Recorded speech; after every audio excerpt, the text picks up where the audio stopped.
بسم الله الرحمن الرحيم. اخواني واخواتي، السلام عليكم ورحمة الله وبركاته. النهاردة الفيديو هنعمل فيديو النهاردة عن كلام في غية الحمام. ازاي اشتري حمام ومن مين، يعني اشتري حمام من مين وكده. بس قبل ما نبدأ في الفيديو هوري لكم كم حادثة حصلوا النهاردة. يعني دي واحدة منهم.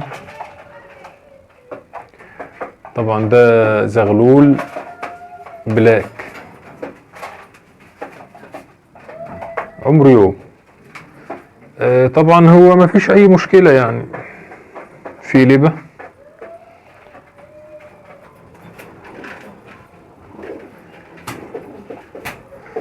دي اول حاجة.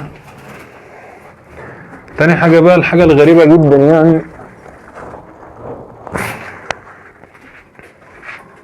دي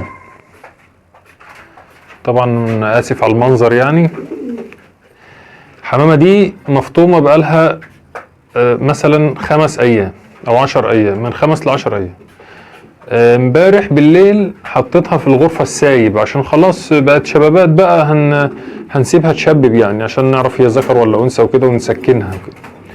النهارده حطيتها بالليل، النهارده صباحا لقيتها بالمنظر ده، مضروبة لدرجة ان مقطوع يعني رقبتها من ورا مقطوعة، مش قادرة ترفع رقبتها لفوق كده، مش قادرة تعمل الحركة دي، يعني مضروبة ضرب جامد يعني. فازاي حمامة بالحجم ده، ريش مكتمل، حمامة مسقطة ريش،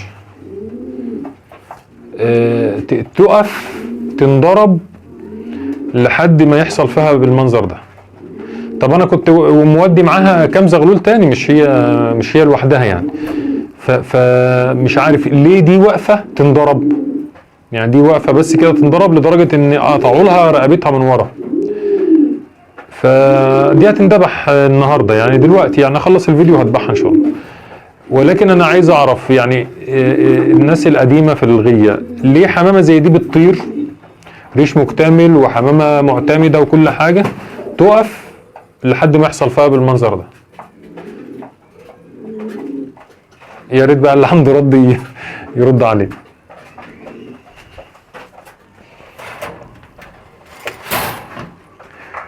وكمان بقى حادثه بسيطه خالص، قص سيلفر بيض بيضة قشرة خفيفة، طبعا نقص كالسيوم، مع ان الفرش الطاجن تحديق وفي كالسيوم بيتحط في المية، ولكن برضو في القشرة جت خفيفة والبيضة انكسرت زي ما انتم شايفينها كده. البيضة التانية كويسة مفيش فيها مشكلة. طيب نبدأ بقى الفيديو بتاعنا ونصلي على الرسول عليه السلام ونقول احنا بنشتري حمام من مين.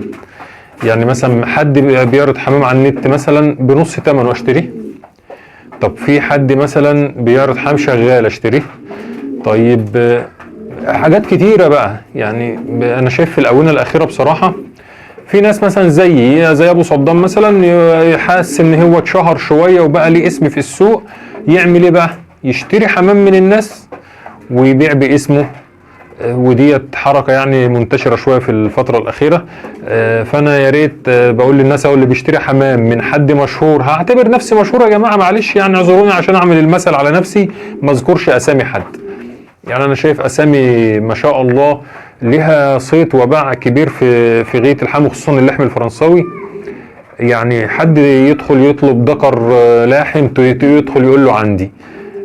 يعني انا مش عارف، هل انت بتنزل من مستواك لمستوى الغلابه اللي زينا عشان تبيع، ولا انت اصلا ما بتبيعش فانت بتستنى اي حد يطلب حاجه فتدخل تقول له عندك، ولا انت اصلا بتتاجر في الحمام؟ ما احنا ما عدناش فاهمين حاجه يعني. فاحنا عايزين نحط ضابط للموضوع، ان احنا لما نشتري حمام ما نشتريش من اسم مشهور بدون دبله.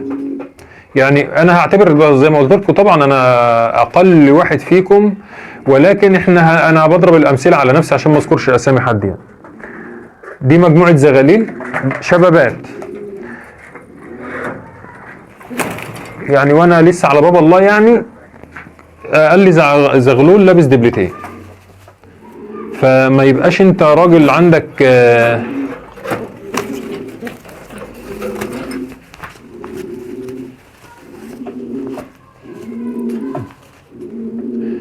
الدبلة يعني مش غالية ب3 جنيه، ب3 جنيه ونص مش حاجة يعني. فما تبقاش انت بقى حد ليك اسم وصيت وعامل لنا دربكة في دماغنا وترجع تبيع الحمام من غير دبل. فده معروف ان انت ليك اسم وليك رقم تليفون وليك دبل. المشكلة ان انت ليك دبل، فازاي بتبيع حمام من غير؟ فهي دي هنا المشكلة اللي انا عايز انوه عليها. الاسامي الكبيرة يا جماعة المعروفة ما تشتريش منها حمام بدون دبلة، لان احنا بنرجع في الاخر نقع في مشكلة ان الحمام ده هل نسبة هو حمامه ولا مش حمامه ازاي؟ بيبقى في حمام مريض، في حمام عطال، في حمام كبير في السن، وفي الاخر يقول لك هو انا عرفني ما يمكن بدله، ده مش حمامي. فاحنا عشان نطلع من النقطة ديت ونعرف يعني لو حد ليه اسم وحاطط دبلته على الحمام فبيخاف يعمل حاجة زي كده، يبيع حمامة مثلا كبيرة في السن او حمامة عطال او حمامة بتبيض بيضة واحدة او في اي مشكلة، يخاف يبيعها طول ما اسمه على الدبلة. فاحنا ما ناخدش بقى من حد ليه اسم الا بدبلته علشان نعرف احنا رايحين فين وجايين منين. حصل اي مشكله في الحمام ده حمامتك ودبلتك. ما نجيش بقى ندخل في معطرات ونقول لا نعرف اصلا نسبه ان الحمامه دي بتاعت الشخص المشهور ولا مش بتاعته. فديت فيها ايه، بيبقى فيها مشاكل كتيره. فيا ريت اللي بيشتري حمام وخصوصا المبتدئين ما تشتريش من اسامي مشهوره بدون دبل. نصيحه من اخوكم، ما تشتروش حمام بدون دبل من اسامي مشهوره. اللهم بلغت اللهم فشل. طيب يا جماعه في ناس تانية كتيره تيجي على النت تقول لك انا بصفي للتصفيه دي برضو 80% ما تشتريش منه الا في حاله واحده، لو هو معرفه شخصيه، انت عارف ان هو بيصفي عشان محتاج المكان، انت عارف ان هو مسافر وبيصفي الحاجه عشان مسافر، فده ما فيش مشكله انت تشتري منه. لكن بيصفي وانت ما تعرفوش وتروح تشتري منه، وقعت في المحظور، لان هو عنده مشاكل بسببها صفى المصلحه، صفى المشروع ده. على اساس لو احنا اعتبرنا اصلا ان الحمام مشروع في الاعداد البسيطه، طبعا احنا في اسامي كتيره، مشروع اللحم الفرنسي ده، مزرعه مزارع طبعا كتيره طبعا بتاعت فلان، وهو اصلا بيتكلم في 50 قص مثلا. زي ما هنقول زي انا كده، انا ما ينفعش اقول عندي مزرعه حمام ولا ينفع اقول عامل مشروع حمام اصلا. وال50 وال100 قص والحاجات دي كلها لا تذكر يا جماعه، لا تذكر في ربحيه وعدم ربحيه الحمام. عايز تعمل مشروع يبقى اعمل مشروع زي مشاريع في مزارع الفراخ كده، اللي بيعمل مزرعه فراخ بتبدا من 3000 كتكوت وانت طالع بقى الى يعني ما شاء الله. انا بشوف مزارع فيها اعداد رهيبه. فانت ما تجيش تربي لي 20 فرد حمام ب10 تجواز وتقعد تقول لي مشروع فاشل ومشروع ما بيكسبش ومشروع مش عارف ايه. ما هو لازم يخسر. هو 10 حمامات ولا 20 حمامه دولت هيعملوا ايه يعني؟ انتوا هتجيب كلفه بالغالي، هتجيب ادويه بالغالي. يعني مثلا مش عايز اقول لكم مثلا اقل حاجه هنا ايه يعني، ده البروبايوتيك ده مثلا، ده لو هتجيبه بالسنتي هتجيبه بكام السنتي مثلا؟ ب2 جنيه. يعني العبوه دي تقف ب2000 جنيه. طب العبوه دي اصلا بكام؟ 650 جنيه. فيعني يا ريت اللي مش عنده مشروع، ما عندوش مشروع لاحم، اللي ما عندوش مزرعه ما يقولش بقى، ما يقعدش يقول عندي مزرعه ده ومش عارف ايه والكلام اللي احنا يعني اللي الناس اصلا بتطلع يا عيني فاهمه غلط والدنيا بتبوظ منهم، وفي الاخر احنا اصلا لا عندنا مشاريع لاحم الا حاجات بسيطه برضو. لا انا شفت مزارع محترمه، دي اللي ينفع نقول عليها مزرعه. شفت مشروع محترم وده اللي ينفع برضو نقول عليه مشروع.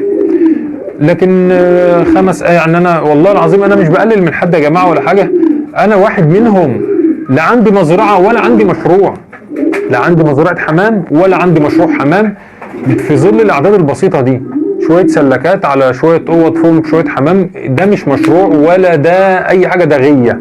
الى الان ده غيه. كلنا بقى نتكلم في الغيه، وطول ما انت غاوي ما تسالش في مصاريف. انت تنظف، ترش، تطهر، تاكل، تعالج، عشان مزاجك، لا تستناش ربحيه بقى ولا مكسب من المشروع. يعني عايز تعمل مشروع، اعمل مشروع، روح اعمل يا باشا عنبر حمام، سلكات يمين شمال يا باشا، وهات لك مثلا 1000 قص واشتغل وشوف هتكسب ولا هتخسر.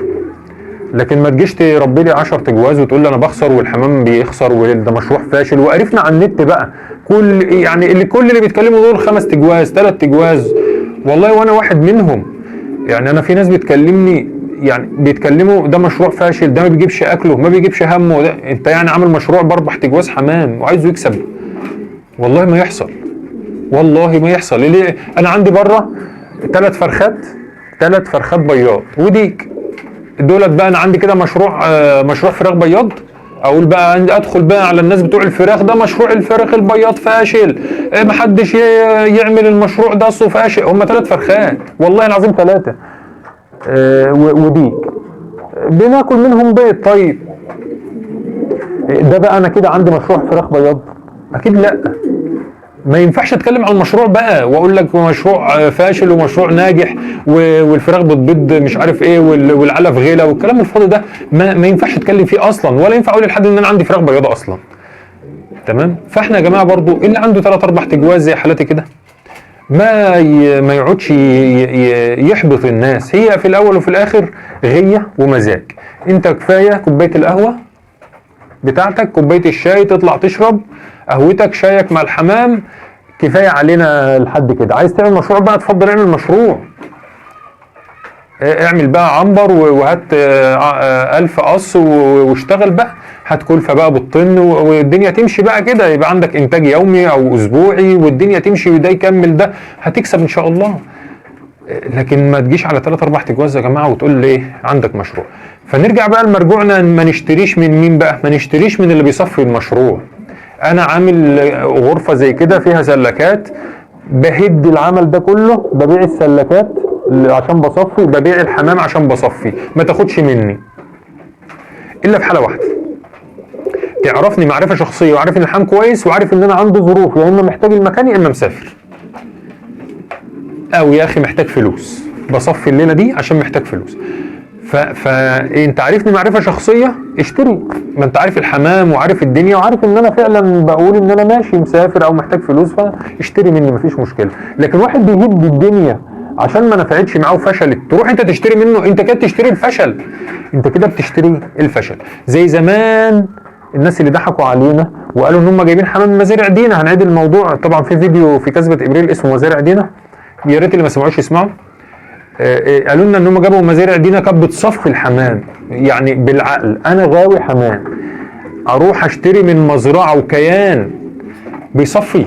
ما هو بيصفي يعني فشل، بيصفي يعني فشل والموضوع مش مجدي معاه، والمزرعه بالضخامه دي بالامكانيات دي تفشل في المشروع، معناها ان انا عمري ما انا ناجح.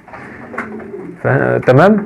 ولكن هو اصلا الحمد لله ان ما طلعش فيه حاجه اسمها مزارع دينا، كان زماننا كلنا فاشلين من اول مزارع دينا لحد النهارده. الفشل راكبنا بسبب ان احنا خدنا حمام من حد فاشل وصفى المشروع علشان فشل فيه وما عرفش يعمل مشروع حمام. فالحمد لله ان اصلا ما كانش في حاجه اسمها مزارع دينا، ومزارع دينا عمرها ما ربت حمام اصلا، كانت بتجيب حمام مذبوح وبتبيعه بس، وكراتين مكتوب عليها حمام مزارع دينا ولكن مذبوح ومغلف وبينباع على كده. وفي ناس كتيره شافت الكراتين دي واشترت منها كمان، وكان ساعات بيتصدر بره. يبقى ما نشتريش من حد مشهور بدون دبل، ما نشتريش من حد بيصفي حمام الا بمعرفه شخصيه. ويعني هنتكلم بقى، انا يعني كنت عامل فيديو تاني خالص عن، بس لقيت النت بصراحه هو اللي بيخلي الواحد يعمل فيديوهات. لما تدخل على النت بتلاقي في حاجات غريبه كده بتحصل يعني، ففي كم معلومه غلط بيتناقلها الاخوه الغواة يعني في تربيه الحمام.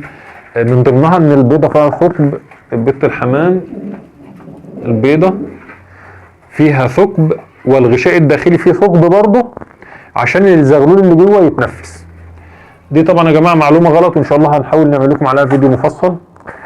وبكده الفيديو بتاعنا يكون خلص، وشكرا والسلام عليكم ورحمه الله وبركاته.